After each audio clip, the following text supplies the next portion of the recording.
দ্বিতীয় অধ্যায় জীবকোষ ও টিস্যু।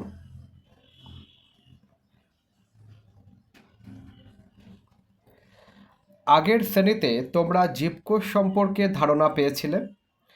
সেই সব ধারণার উপর ভিত্তি করে তোমরা এই অধ্যায়ে জীবকোষ সম্পর্কে আরও অনেক কিছু জানতে পারবে।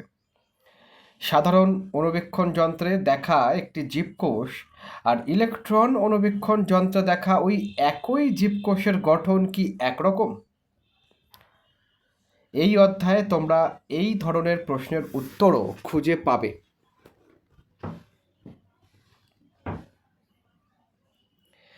এই অধ্যায় শেষে আমরা উদ্ভিদ ও প্রাণীকোষের প্রধান অঙ্গাণুর কাজ ব্যাখ্যা করতে পারব, উদ্ভিদ ও প্রাণীকোষের তুলনা করতে পারব, স্নায়ু, পেশি, রক্ত, ত্বক এবং অস্থির কাজ সুষ্ঠুভাবে সম্পাদনে বিভিন্ন প্রকার কোষের ভূমিকা বর্ণনা করতে পারব।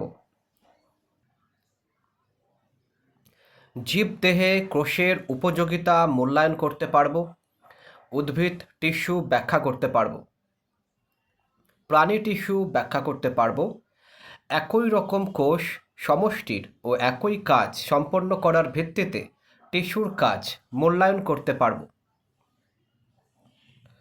টিস্যু অঙ্গ এবং তন্ত্রে কোষের সংগঠন ব্যাখ্যা করতে পারব, টিস্যুতন্ত্রের কাজ ব্যাখ্যা করতে পারব। অঙ্গ ও অঙ্গতন্ত্রের ধারণা এবং গুরুত্ব ব্যাখ্যা করতে পারব।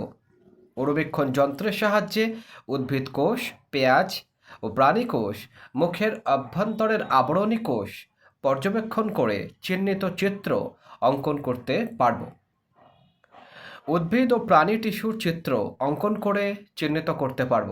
সঠিকভাবে অণুবীক্ষণ যন্ত্র ব্যবহার করতে পারব। জীবের নানা কার্যক্রমে কোষের অবদান অনুধাবন করতে পারব।